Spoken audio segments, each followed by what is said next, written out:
Question है, लेकिन सबसे पहले इंट्रोडक्शन देख लोगे ना तो 10.2 पूरा उड़ा दोगे आप। ठीक है, ध्यान से। तो पहला सवाल है, निम्नलिखित सदिशों का परिमाण का परिकलन कीजिए। यानी सिंपल भाषा में बोले तो सबका क्या निकालना है, परिमाण निकालना है। ठीक है, अब परिमाण कैसे निकालता है, देखो सबसे पहले ए वेक्टर बराबर तुम्हारे पास दिया है, ए सदिश बराबर क्या दिया है, आई कैप प्लस में जे कैप प्लस में के कैप। सबसे पहले तो यहाँ से तुम अपना मान निकाल लो मेरे भाई, सिंपल सा बात है यार। कंपेयर कर दो, जैसे कि एक्स वाई और जेड से कंपेयर करते हो तो एक्स का मान यहाँ से क्या निकलेगा, एक। वाई का भी क्या निकलेगा, एक, क्योंकि कोई भी संख्या नहीं दिख रहा तो एक छिपा हुआ है ना। और जेड बराबर तुम्हारा क्या हो गया, एक। अब मैंने क्या बताया है इंट्रोडक्शन में, अगर नहीं देखा तो कोई दिक्कत नहीं। ए वेक्टर है, इसको मोड में डाल दो, मोड के चिन्ह जैसा ऐसा कर दो, ये परिमाण निकलता है। और रूट के अंदर इन सभी का वर्ग करके जोड़ दो, एक का स्क्वायर प्लस में एक का स्क्वायर। समझ में आ गया होगा, बहुत बढ़िया। तो ए का जो तुम्हारा परिमाण आएगा ना वो क्या आएगा मेरे भाई, 3 आएगा। ठीक है, ये आ गया रूट का 3 आ गया, बहुत बढ़िया। और ये तुम्हारा क्या हो गया, बन गया। ठीक है, सिंपल, क्योंकि एक्स का स्क्वायर प्लस वाई का स्क्वायर प्लस जेड का स्क्वायर भी आप लिख सकते थे। अब मैं यहाँ पर बी का भी निकाल कर दिखा देता हूँ। बी तुम्हारे पास ये रहा, 2i कैप माइनस 7 जे कैप और माइनस में 3 के कैप। ठीक है, अब यहाँ से तुम ध्यान से देखना, क्या, ध्यान से देखना। ठीक है, बी कैप निकालना है। यहाँ पर मैं आपको अच्छे तरीके से बता ही देता हूँ। ए एक्स वाई और जेड, एक्स का स्क्वायर लिख लो प्लस वाई का स्क्वायर लिख लो प्लस में जेड का स्क्वायर लिख लो। अब तो कन्फ्यूजन नहीं होगा आपको, बहुत बढ़िया। अब क्या करोगे, एक्स की जगह पे 2 है तो 2 का स्क्वायर कर दिया, प्लस वाई की जगह पे क्या है, माइनस का 7 है तो माइनस का 7 का स्क्वायर कर दिया, और प्लस में -3 का स्क्वायर कर दिया। यही करना है, चलो सिंपल सिंपल सा बात था। तो यहाँ से मैंने लिख लिया। अब देखो यहाँ पर मैं थोड़ा सा देखो, 2 का स्क्वायर 4, -7 का स्क्वायर करोगे तो प्लस में 49 होगा, और प्लस में क्या हो जाएगा, 3 का स्क्वायर क्या होता है, 9। अब इन सब को तुम ऐड कर दोगे, जोड़ दोगे तो तुम्हारे पास क्या आ जाएगा, टोटल 62 आ जाएगा। और ये तुम्हारे पास क्या आ गया, बी का। ठीक है, बी का भी परिमाण आपने निकाल लिया। अब इस सी का भी परिमाण तो आपको निकालना है। ठीक, किसका, सी का भी परिमाण निकालना है। तो इसको लिख लो, 1/√3 आई कैप प्लस 1/√3 जे कैप है, उसके बाद प्लस 1/√3 ए क्या है, के कैप है। समझ में आ गया होगा, बहुत बढ़िया तरीके से। चलो आगे मैं आपको करा देता हूँ। कंपेयर कर दोगे एक्स ले तो एक्स की जगह पे तुम्हारे पास यहाँ पर क्या आ जाएगा, 1/√3 आ जाएगा। ठीक है, वाई की जगह पे तुम्हारे पास क्या आ गया, 1/√3 आ गया। और जेड के पास भी तुम्हारे पास यहाँ से क्या आ जाएगा, 1/√3 आ जाएगा। तो कंपेयर हम लोगों ने कर दिया। अब हम सी का क्या निकालेंगे, परिमाण निकालेंगे। तो रूट के अंदर इन सबको डाल के स्क्वायर कर देंगे, तो 1/√3 का स्क्वायर कर देंगे। प्लस में यहाँ पर भी 1/√3 है तो इसका भी हम स्क्वायर कर देंगे, और यहाँ पर भी 1 में क्या है, रूट का 3 है, और यहाँ पर भी हम क्या कर देंगे, स्क्वायर कर देंगे। ठीक है, अब यहाँ ध्यान से देखो, 1 का स्क्वायर तो 1 होता है, √3 का स्क्वायर कर दोगे तो 3 बाहर आ जाएगा। तो 1 में यहाँ से क्या आ गया, 3 आ गया। यहाँ से भी 1 में क्या आ जाएगा, 3, और यहाँ से भी 1 में क्या आ जाएगा, 3। ठीक है, तो अच्छे तरीके से लिख दिया। अब यहाँ पर अगर आप ध्यान से देखोगे मेरे भाई, तो 1/3 3 3 कैल्शियम 3 होगा, सबको ऊपर वाला जोड़ दो, 3/3 हो गया रूट के अंदर, ये पूरा खत्म हो जाएगा ना रूट के अंदर। तो तुम्हारे पास मान क्या आ जाएगा, लिख लो, सी का जो परिमाण आ जाएगा वो तुम्हारे पास 1 आ जाएगा। सिंपल सा बात था यार, यहाँ से रूट के अंदर 1 रहेगा तो √1 का ही वर्ग होता है। तो सिंपल सा तुम्हारा सी का मान क्या आ गया, 1 आ गया, तुम्हारा आंसर हो गया। सबका परिमाण निकाल दिया, बस सॉल्व हो गया क्वेश्चन। समान परिमाण वाले दो विभिन्न सदिश लिखिए। दो अलग अलग आपको सदिश लिखना है। सबसे पहले तो आपको पता है, मैंने बता रखा है कि सदिश कैसे होता है। अगर मान लो ए बराबर तुम्हारे पास क्या है, जैसे मैंने क्या कहा था मेरे भाई, एक्स आई कैप प्लस वाई जे कैप और प्लस में क्या होता है, जेड के कैप होता है। ये तुम्हारा एक क्या होता है, सदिश होता है। अब इसी से लेकर आपको दो अलग अलग सदिश लेना है, दो गो। ठीक है, समान परिमाण वाले दो विभिन्न सदिश लेना है। दो अलग अलग सदिश तो होना चाहिए, लेकिन उसका जो परिमाण है क्या होना चाहिए, समान होना चाहिए। तो देखो ध्यान से, बस खाली आपको मान लेना है। ठीक है, माना पहला, ये आप क्वेश्चन बहुत अच्छे तरीके से बना सकते हो, ये बहुत इजी सा सवाल होता है। माना पहला सदिश क्या होता है, ए वेक्टर बराबर तुम्हारा मान लो 2i कैप प्लस में जे कैप और प्लस में 3 के कैप है। अब इसी संख्या को पलट के नीचे अगर तुम b का ले लोगे ना, कुछ भी लिख दो, मान लो इसके जगह पे 3 ला दो, 3i कैप, जे के जगह पे तुम क्या ला दो, इस 2 को ला दो, 2j कैप, और प्लस में के जगह पे कुछ भी ना है, के कैप। तो ये क्वेश्चन सेम है, क्योंकि इसका जब परिमाण निकालोगे तो जितना आएगा उतना इसका भी परिमाण आएगा, तो समान परिमाण हो जाएगा ना। क्वेश्चन को समझना है, परिमाण कैसे निकलता है, इन सब का स्क्वायर करके जोड़ दो, है ना, तो परिमाण होगा इसका जितना आएगा इतना उसका भी आएगा। सिंपल सा बात था यार, क्वेश्चन सॉल्व हो गया तुम्हारा। बताओ तो, इतना है जी। मैं आपको बता के दिखा देता हूँ। देखो, एक अगर मैं आपको परिमाण निकालूं तो क्या होता है, रूट के अंदर डाल दो, 2 का स्क्वायर प्लस में यहाँ से क्या आएगा, केवल 1 आएगा, और यहाँ से केवल क्या आएगा, 3 आएगा, 3 का स्क्वायर हो गया। ठीक है, एक अलग निकाल दो। उसी तरह से बी का अलग निकालना है, 3 का क्या हो जाएगा, यहाँ से 2 का हो जाएगा, और यहाँ से क्या हो जाएगा, 1 का हो जाएगा। क्योंकि कुछ नहीं दिखाई देता है तो समझो 1 है। अब इसका जितना आएगा तुम्हारा, ध्यान से अगर आप देखोगे तो यहाँ से तुम्हारा क्या आ गया, 14 आ गया। इसका भी तुम अगर ध्यान से देखोगे मेरे भाई, तोड़ोगे तो भी तुम्हारे पास क्या आ गया, 14 आ गया। तो 14 14 दोनों का आ गया, समान परिमाण हो गया ना यार। यही तो चीज़ें समझाना चाहता था आपको। बेसिकली बहुत डिटेल में मैं चीज़ें पढ़ाता हूँ, तो इसलिए बोलता हूँ यार सब्सक्राइब कर लो, मज़ा आएगा आपको मेरे साथ पढ़ने में। समान दिशा वाले दो विभिन्न सदिश लिखिए। सदिश आपको दो लिखना है जिसका दिशा अलग अलग हो। बहुत आसान सवाल है, बहुत आसान है। देखो ध्यान से, आपको सबसे पहले सदिश कैसा लिखते हैं हम लोग, कि हम लोग सदिश लिखते हैं एक्स आई कैप प्लस वाई जे कैप प्लस में जेड के कैप। ये हम सदिश लिखते हैं इस तरह से। बहुत बढ़िया, इतना आपको पता है, चलो ठीक है। ये तो बस लिखने का तरीका है। तो हमें दो को मानना है अलग अलग, जिसका सिर्फ दिशा अलग अलग हो, मतलब समान दिशा हो लेकिन सदिश दोनों क्या हो, अलग अलग हो।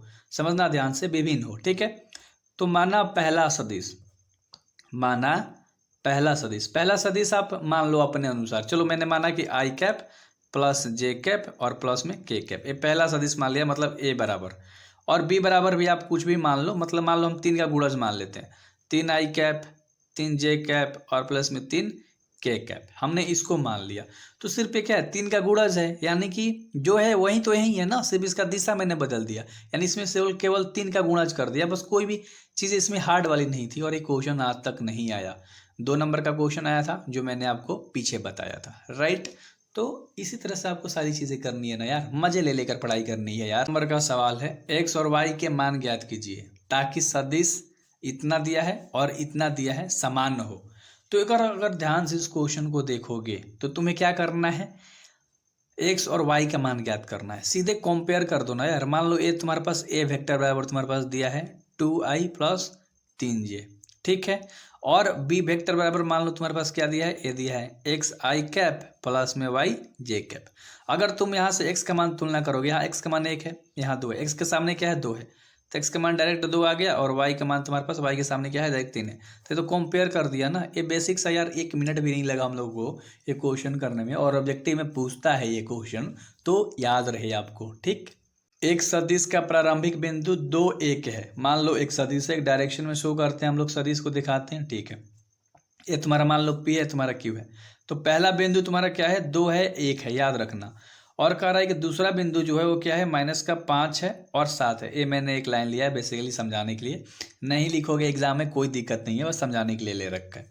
इस सदिश और अदिश एक घटक ज्ञात करना, मतलब सदिश भी ज्ञात करना है, अदिश भी ज्ञात करना है। सो सिंपल सवाल है। मैंने क्या कहा था, ये क्या होता है तुम्हारा x1, ये क्या होता है तुम्हारा y1, ये तुम्हारा क्या होता है x2, और ये तुम्हारा क्या होता है y2।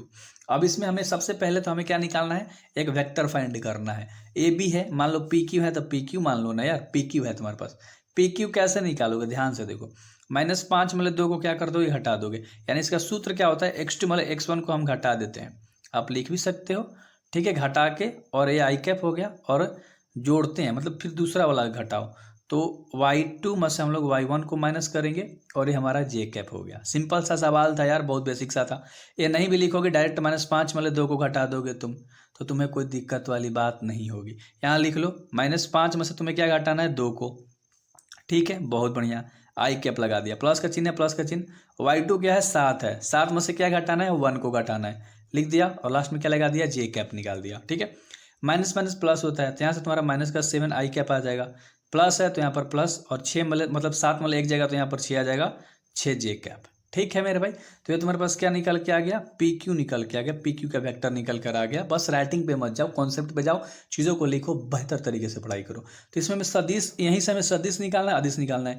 अब हम बताए थे आपको इंट्रोडक्शन पार्ट में ही, अदिश क्या होता है, संख्या वाला। तो यहाँ पर -7 और 6, ये क्या हो गया तुम्हारा अदिश, और सदिश तो तुम्हारा वही चीज़ रह जाएगा, ठीक है। सदिश क्या हो गया, -7 आई कैप और 6 जे कैप, यानी कि किसी के साथ जो ये लगा रहता है आई कैप जे कैप के कैप, ये तुम्हारा सदिश कहलाता है। तो ये तुम्हारा सदिश हो गया। याद रहे मेरे भाई, आई जे दिशा बताता है। आई जे क्या बताता है? दिशा। ये चीज़ याद रखना, ऑब्जेक्टिव में पूछ सकता है। तो आई जे तुम्हारा दिशा बताता है, वेक्टर के फॉर्म में होता है। अब तक का सबसे साधारण सवाल ये लगेगा आपको, थोड़ा सा मतलब कॉन्सेप्ट में जो है ना आपको थोड़ा सा दिक्कत हो सकती है जोड़ घटाव में, बट अगर ध्यान से देख लेते हो ना सबसे आसान सवाल है। सदिश ए बराबर दे रखा है, बी बराबर भी दे रखा है, सी बराबर भी दे रखा है। ए बराबर तुम्हारे पास दे रखा है, बी बराबर दे रखा है, सी बराबर दे रखा है। योगफल ज्ञात करना है। योगफल का मतलब क्या होता है? जोड़। आप क्वेश्चन पे काट कूट मत किया करो, मैं आपको समझाने के लिए बताता हूँ। ठीक है, तो जोड़ यानी कि ध्यान से देखो, ए वेक्टर बराबर तुम्हारे पास क्या दे रखा है? आई कैप माइनस 2 जे कैप प्लस में के कैप। सामने सामने दम लिख दो, चीज़ें बिल्कुल क्लियर हो जाएंगी। बी कैप तुम्हारे पास क्या है? माइनस के 2 आई कैप प्लस में 4 गो जे कैप और प्लस में 5 क्या है? के कैप है। ठीक है, उसके बाद सी बराबर तुम्हारे पास क्या है? आई कैप है माइनस में 6 जे कैप है, उसमें माइनस का 7 के कैप है। ये चीज़ याद रखो। एक क्या है तुम्हारे पास? सी बराबर दे रखा है।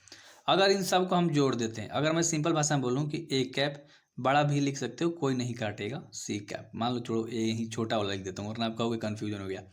अब हमें ए बी सी तीनों को जोड़ना है, आई आई आई जोड़ना है। अब ध्यान से देखो, प्लस में आई है, प्लस में आई है, यानी कि यहाँ एक छिपा है, यहाँ एक छिपा है, तो 2 हो गया, यहाँ से जोड़ दिया।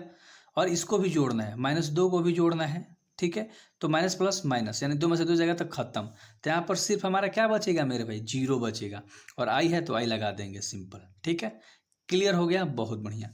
अब इसमें आओ, ए प्लस में 4 जे है, ए प्लस में 4 जे है, प्लस में खाली 4 लिखो, और माइनस में 2 है, माइनस में 6 है, तो ये माइनस में तुम्हारा क्या हो जाएगा? 8 हो जाएगा। और 8 में 4 जाएगा तो माइनस में क्या बचेगा? 4। लेकिन जोड़ रहे हैं तो प्लस माइनस माइनस, तो चिन्ह यहाँ माइनस का आ जाएगा और 4 जे कैप हो जाएगा। समझ में आ गया होगा। अब यहाँ पर हमें ध्यान से देखो ना यार, यहाँ पर प्लस प्लस तो 5 गो और 1 गो के कितना हो जाएगा? 6। और माइनस को क्या करना है? घट मतलब जोड़ना है 7 को, तो माइनस में 7 है ना, तो प्लस माइनस माइनस, तो यहाँ से तुम्हारा क्या आ जाएगा? माइनस का 1 आ जाएगा, तो माइनस का यहाँ केवल के कैप। चीज़ें बिल्कुल क्लियर हो गई होंगी कि भैया कैसे अपने समझाया, तो बिल्कुल भी आसान था। ठीक है, ये थोड़ा सा कॉन्सेप्ट हो गया समझाने के लिए, तो इस पे मत जाना। ये हो सके तो साइड में लिखो SKL, यानी समझने के लिए। सदिश ए बराबर दे रखा है, अनुदिश एक मात्रक सदिश आपको ज्ञात करना है। ये मैंने बता रखा है इंट्रोडक्शन पार्ट में, वैसे टेंशन मत लो। सबसे पहले तो लिखो ए बराबर तुम्हारे पास क्या दे रखा है?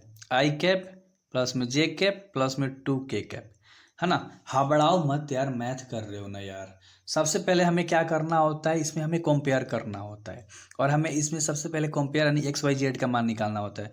यहाँ से एक्स का मान 1 निकल जाएगा, यहाँ से वाई का मान 1 निकल जाएगा, और यहाँ से जेड का मान तुम्हारा क्या निकल गया? 2। यहाँ पर कुछ नहीं दिख रहा था, एक मान निकल गया। इतना तो आप स्मार्ट हो, तो चलो कंपेयर कर दिया। सबसे पहले हम परिमाण इसका निकालेंगे। क्या निकालेंगे? परिमाण। परिमाण कैसे निकलता है? एक्स का स्क्वायर प्लस वाई का स्क्वायर प्लस में जेड का स्क्वायर रूट के अंदर।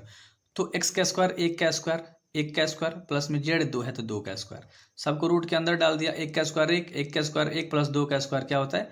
4, और सबको जोड़ दोगे तो रूट में क्या आ जाएगा तुम्हारा? 6 आ जाएगा। बहुत बढ़िया। अब हमें मात्रक सदिश निकालना है। सॉरी गाइस थोड़ा सा, ठीक है, चलो हो जाता है कभी कभी, तो हो गया। ठीक है, तो अब यहाँ से मात्रक सदिश निकालने का सिंपल है। ए का हमें क्या करना होता है? ए का मात्रक सदिश निकालना है, तो ए कैप कर देंगे। और ये सिंपल होता है, ए का वेक्टर बटा में क्या होता है मेरे भाई? ए का क्या निकालना है? परिमाण। तो हो गया प्रमाण। चीज़ें याद रखना, ठीक है। चलो बहुत बढ़िया। तो अब हमें क्या करना है मेरे भाई? तो अब देखो, ए का वेक्टर तुम्हारे पास क्या है? जो क्वेश्चन है तुम्हारे पास आई जे और 2 के, क्या है मेरे भाई? आई है प्लस में जे है और प्लस में 2 के है, तो उसको लिख दिया। और ए का आपने पूरा पूरी क्या निकाल रखा है? यहाँ पर रूट का 6 निकाल रखा है ए का परिमाण, ठीक है, तो लिख दिया। चीज़ें बिल्कुल क्लियर हैं। अब इसको अलग अलग करके भी लिख सकते हो। 1 बटा में रूट 6, 1 बटा में रूट 6, ठीक है, और आई वेक्टर लगा दो। 1 बटा में रूट 6, ठीक है, और जे वेक्टर लगा दो। और यहाँ पर 2 बटा में रूट 6, और यहाँ पर क्या लगा दो? के वेक्टर लगा दो। इसमें तो कोई दो राय नहीं होगा। चीज़ें क्लियर हो गई होंगी, और ये तुम्हारा क्या हो गया? आंसर हो गया। उम्मीद करता हूँ मज़ा आ गया होगा मेरे भाई, ठीक है, उम्मीद करता हूँ मज़ा आ गया होगा मात्रक कैसे निकलता है, ठीक है।